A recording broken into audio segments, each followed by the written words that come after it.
This is It's All Relative, the podcast where crime and its interaction with the family is picked apart and thrown on its head. I'm Kaylee, your host, and I have some housekeeping to take care of before we get started this week. First off, I have a health matter that has quickly become a serious problem, and I will soon be out of commission for an unknown period of time. I'm attempting to get as much done as possible before D-Day, aka surgery, so that there isn't too much of a gap between episodes. Apparently, I cannot control my own body, so if the pod suddenly stops adding new episodes, you'll know why. Second, I have a love-hate relationship with the case I'm about to present to you. Why? Reason one. I have really wanted to do cases that are not necessarily unknown, but definitely lesser known in the true crime world. Not that there is nothing to learn from the more extensively covered cases, but I also feel that there are many cases that are not really getting a voice, and they deserve one. Reason two. I really didn't want to leave listeners hanging in the middle of an analysis, and I'm definitely not going to have everything done before I go on hiatus. And reason three. I really was not all that interested in this super duper overdone case. I don't remember how it began, but little by little, bits of information seeped into my consciousness until I could not ignore the questions that were blooming in my brain. So, here I am, and here we are. Before the tale begins, please don't listen if violence to children is an issue for you. Hell, it's an issue for me, and I'm still here. So, get ready for yet another investigation into the murders of Damon and Devon Routier, and the trial of their mother, the infamous Darlie Routier.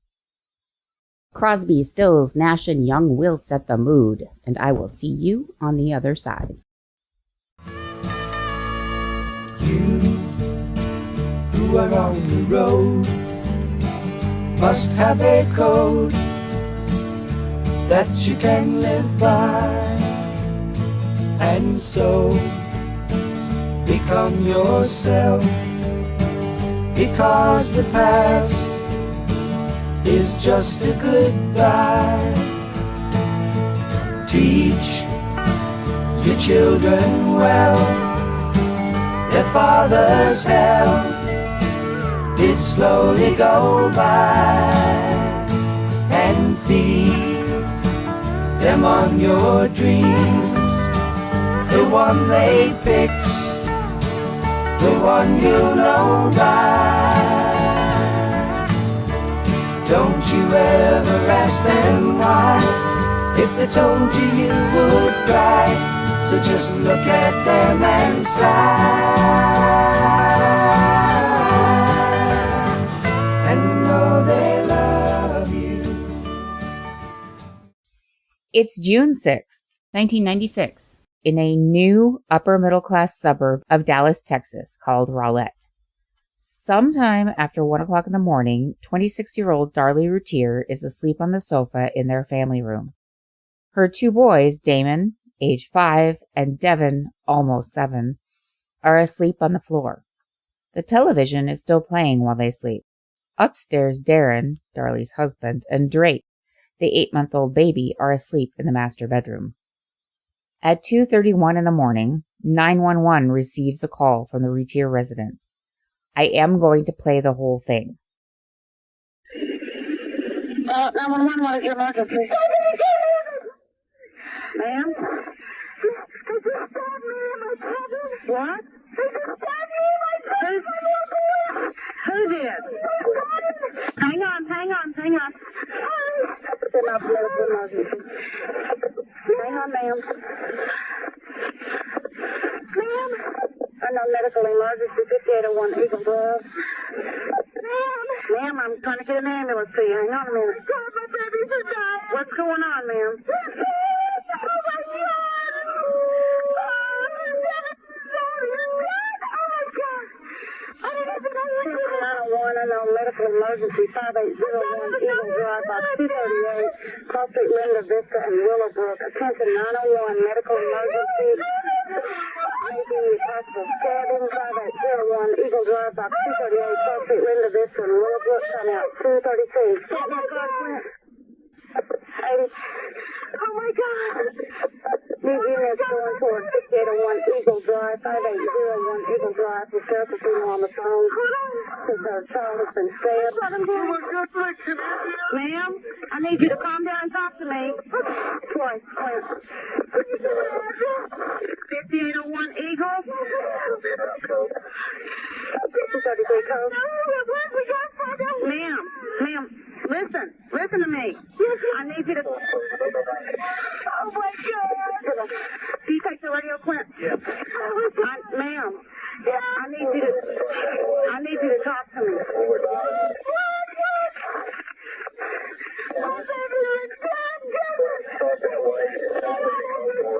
Ma'am, I can't understand you. You're going to have to slow down, calm down, and talk to me. What is going on? Somebody's sleeping while I was sleeping. Me and my little boys were sleeping downstairs. Dad, my baby. Dad, me. I woke up. I was frightened. We ran out to the garage door and I said, my babies are dying. They're dead. Oh my God. Down the phone with me. Oh my God. Just set that one. Hold on, honey. Hold on. Oh my God. Oh my God. Oh my God. Oh my God. Ma'am, who's there with you? Ma'am. What? Is there anybody in the house besides you and your children? My husband, he just ran downstairs. He's helping me, but he's dead. Oh my God. Okay. How many little boys? Is it 2 boys? 3 of them.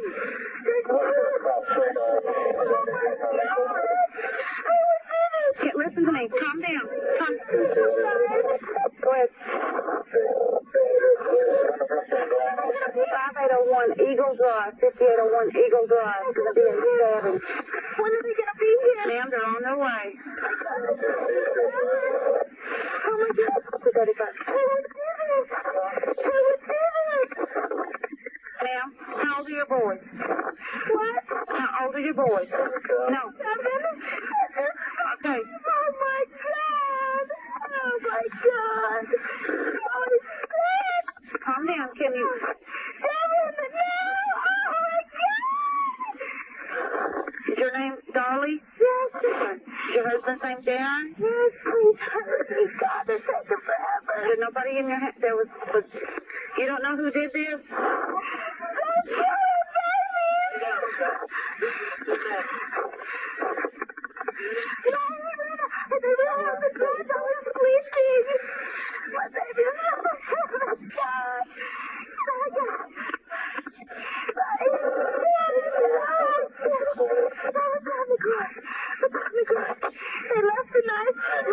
There's a knife. Don't touch anything. I already cut him.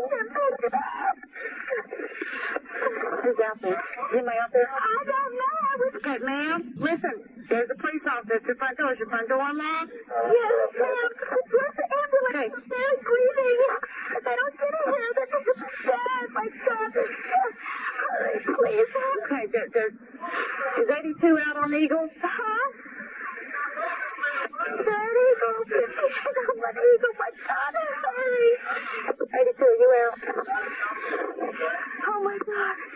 Oh, my God. Why would they do this? What did he say? Why would they do this? Okay, listen, ma'am. You need to let the officers in the front door, okay? What? Ma'am? What? You need to let the police officers in the front door. This knife was laying over there, and I already picked it up. Okay, it's all right. It's okay. Take that in the purse, baby.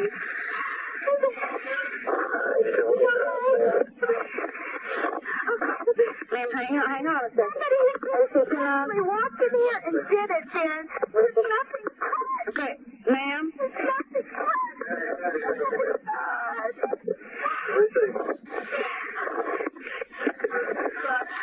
Ma'am, is the police officer there? okay. Go talk to him, okay? Yes, that's okay. Go talk to him, okay? I have taken out the static and isolated the vocals. I know it's still difficult to tell what's what, but this call is hotly debated and there will be lots of things that I will talk about eventually. So I wanted you to hear it in total. Most importantly, for this moment, I wanted you to hear her voice, the desperation and panic in her voice. Knowing the state of her boys at that moment, hearing her terror set my own anxiety rolling. Also, as an aside, who the fuck trains these 911 operators to be such assholes? I have listened to so many of these 911 calls now, and there is the rare few dispatchers who actually sound compassionate. I understand the need to be stern, especially with hysterical people. But, Jesus, is it just me? Or does she really sound like a bitch? But back to the case. Darlie had not been sleeping well.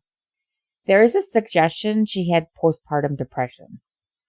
Having spawned 2 children of my own, I had my own experience with baby blues, so I can relate. According to her statement, Darlie had been sleeping downstairs off and on for about a week because Drake, the 8-month-old, had been fussy at night and had kept her up.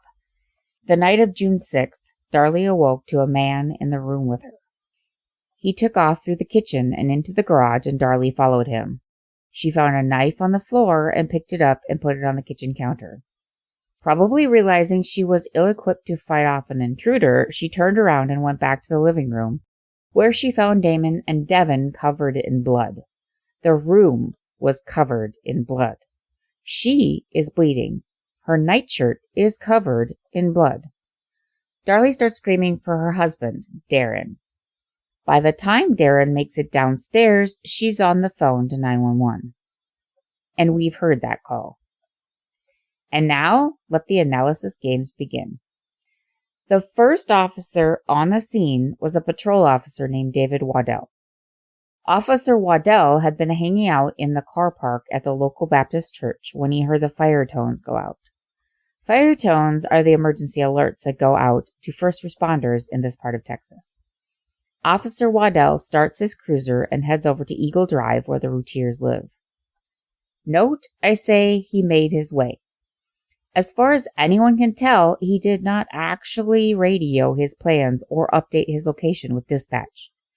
During the 911 call, Darlie is having conversations with Darren and Waddell, which is one reason why it is so confusing to listen to. You can hear the dispatcher tell Darlie several times to go let the police officer into the house, but Darlie sounds a bit bewildered. That is because Waddell, a police officer, is already there. It's just not high on her list to figure out what is going on because she has several people talking to her at the same time and she's more worried about where the hell the ambulance is. Waddell reaches the scene somewhere between 2 and 3 minutes after he hears the call, and he arrives while Darlie is still on the phone with 911. The Routier's house is on the corner of the street. The street actually makes an extra wide arc on the opposite side of the Routier's home, probably to give the houses on the opposite corner extra room for their driveways. Waddell testifies that he parked his vehicle on the north side of the house in that curve, and when he got out of his car, he saw a shirtless, shoeless man running across the lawn of the call-out address. Waddell pulled his gun and approached that man, whom he discovered was Darren Routier. There is something wrong with this testimony right off the bat. 1. The officer that was second to arrive on the scene, who is now Lieutenant Walling, and who was actually dispatched to the location, says that Waddell's cruiser was parked on the same side of the street as he parked his cruiser, that being the other side from where Waddell says he parked. Even more of a problem is Darren Routier's testimony that he was inside the house trying to save his sons when Waddell arrived. Waddell's testimony is that after meeting Darren on the lawn, he and Darren enter the Routier's house. Waddell sees some blood on the entryway and Darlie on the phone holding a towel to her neck. Darren goes across the room to what I think was Devon, It's hard to tell because Waddell says child in his testimony. Waddell has to navigate, I think, Damon's body to get in the room, and he immediately starts to interrogate Darlie about what happened. Darlie says she didn't know who did it, but whoever it was went out through the garage, and she pointed to where the garage was. Then Waddell says that he told Darren to give CPR to the child that he's actually standing near, and he tells Darlie to get towels to stop the bleeding of the child near her. Darren does what he's told, but Darlie is not doing what she's been told. She is still screaming to get help. Maybe on the phone, he's not sure. And she says the guy is in the garage. Waddell is in the doorway to the kitchen at that point, nearing the garage. So he goes further into the kitchen, about halfway, and tries to see if he can see into the garage, but he can't. So Waddell goes back to where he was near the doorway and starts asking Darlie for a description. Not try to get her to help her dying child. He tries to get a description of the guy. Darlie tells him that the guy had on a black shirt and a ball cap and blue jeans. She also says that she fought with him right about where they were currently standing by the kitchen entry. Waddell then tries again to get her to help one of the children, but Darlie doesn't do it. Waddell then waits for another officer to show up. The other officer happens to be Sergeant Walling, now Lieutenant Walling, which he says isn't too long after that conversation. Now, contrary to Waddell's testimony, Darren says he was already giving the boys aid when Waddell arrived. He didn't need to be told. And Darren had years of first responder training behind him, so I tend to believe this account. Darren also testified that Darlie was also doing what she could for the boys with towels, but unlike Darren, Darlie knew nothing about CPR or emergency medicine. You can even hear her on the 911 recording respond angrily, "I've got him." It sounds like she's responding to someone, probably Darren, telling her to help one of the boys. You know what you don't hear on that 911 recording? Officer Waddell. Some people say they can hear him. Other people say that they can hear Darren. Both are a little bit difficult to hear at all. I also want to add that the original 911 call was really, really difficult to understand. It has been reconstructed, and then the one that you are hearing on this podcast is the one that was heard in the courtroom. Again, I said I did do some altering to it so you could hear her voice better. I took out the static, which was terrible. It made it really hard to hear anything. But I also want to reiterate that this is not the original recording. So there may be more on that, but it's almost impossible to hear it because of all of the static. Okay, so you also don't hear Darlie talk on the 911 call about what the intruder looked like or about her fighting with anyone.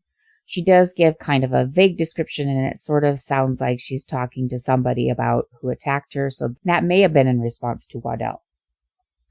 From Waddell's testimony, all this happened before Walling arrived, and therefore while Darlie was being recorded by 911. And the last bit of info that makes this cop a bit untrustworthy, Mikhail from Pixabay, drumroll please.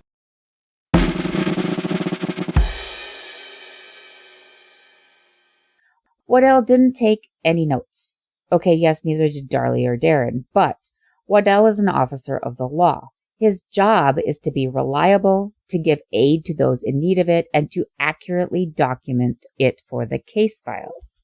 Do your job. So the paramedics arrive. Jack Colby was the first on the scene, along with his colleague paramedic Coleman. Colby testified that he carried Damon to the ambulance, but he expired almost as soon as he was put on the gurney. He and Coleman transported Damon to Baylor Medical Center in Dallas, but Damon did not revive. They left behind their other colleague, Brian Kolchak, who assessed Devon as deceased. He gave aid to Darlie and sent her off to the same hospital as Damon in the backup ambulance. At the time the ambulance left, her blood pressure was 140/80. And Kolchak had assessed her as not in shock. Just FYI, recently I've had quote-unquote high blood pressure readings that look just like that reading. 135/79, 144/82, or you get the idea. Like, the nurses were wary of the reading, but not ready to send me to the cardiologist just yet. So the Paris saying that her blood pressure is fine is a bit sus to me. When the ER trauma doc, Juan Alejandro Santos, looks at Darlie's wounds, he assesses her as having superficial wounds. Now, this is a classic problem of the scientific term confusing the hell out of everyday people. A long time ago, I learned this lesson. I don't remember who it was, but I remember the violent tirade he had when he spewed the definition of superficial. Superficial means literally on the surface. In the vernacular, superficial means not serious, not severe. So everyday use, we mean that person or that wound is not serious. It's not severe. But Santos is not using the vernacular. In fact, Dr. Santos says many times in his testimony, and I quote, "Yes, sir, the medical description, that's a superficial wound," end quote. Santos is saying that he's giving the medical definition. He's not connoting the severity or assigning a value to the wound. I think Dr. Santos is one of those pedantic people who insist on having all the I's dotted and the T's crossed. The kind who make brilliant surgeons but annoy the hell out of everyone else. The point here is that superficial is not an indicator of severity, at least not necessarily. I mean, you get scratched by a poison dart and you have a severe superficial wound. Darlie's knife wounds were not deep, but the neck wound was long and nicked the carotid sheath, which is the fibrous tissue covering the carotid artery. She had aubergine-colored bruises all down the underside of her arms. There's some debate on this, so we'll talk about that later. A stab wound to her arm and slices on her palmar fingers. They took her CBC at the hospital when she arrived, and then they did it again the next day. Dr. DeMaio, who was a defense expert, testified about this in court. Quote, "By the next day, it had dropped 2 points. That's her hemoglobin. By the next day, it had dropped 2 points, from 11.6 down to 9.6. And what happened is that she had lost a significant amount of blood from this injury, but it's not initially reflected. That is, what happens is that when you lose blood, your body compensates for it by mobilizing fluid from outside the bloodstream and pours it in. In addition, when you go to the hospital, they run those IVs and they're putting in fluids. So what happened is that her hemoglobin appeared relatively normal when she came in because the blood had been not diluted by those fluids. The fluid came in and it dropped, and what it meant was that she had lost a significant amount of blood from those wounds. And in fact, one of the diagnoses was acute post-hemorrhagic anemia, which meant she had lost a lot of blood. Question. Okay, Dr. DeMaio, what is your evaluation as regards to the seriousness of that neck wound? Answer. About another millimeter or two, and she would have been dead. It would have cut right through the carotid artery. In theory, you could put pressure on it to stop it, but, in a real-life situation, people aren't trained like physicians, and she would have bled to death. End quote. I think it's important to note that detractors say that Dr. DeMaio was the defense witness and not Darlie's actual doctor. There's also debate whether her neck wound showed hesitation marks and whether it was just close enough to the carotid to seem dangerous. In other words, did she do this to herself? To this I add, everyone forgets about the necklace. Darlie had on a gold necklace that got in the way of the knife and was not only dented in 2 places, but it was also embedded in the wound in her neck. The necklace seems to have stopped the knife from going further into her neck. Could Darlie have done this to herself? Did she kill her children? Honestly, I don't know, but the information in this episode is just the tip of the iceberg. Over the course of God knows how many episodes, I will be picking this case apart to get an idea of what the hell actually happened, and maybe some of the why. Contact info is in the show notes. Damon and Devon's favorite song by Coolio, We'll See You Out, and I will talk at you next time on It's All Relative. As I walk through the valley of the shadow of death, I take a look at my life and realize there's nothing left. Cause I've been blasting and laughing so long that even my mama thinks that my mind is gone. But I ain't never crossed a man that didn't deserve it. Me be treated like a punk, you know that's unheard of. You better watch how you're talking and where you're walking, or you and your homies might be lying in chalk. I really hate the trip, but I gotta low. As they croak, I see myself in the pistol smoke. Fool, I'm the kind of G the little homies wanna be like, on my knees in the night, saying prayers in the street light.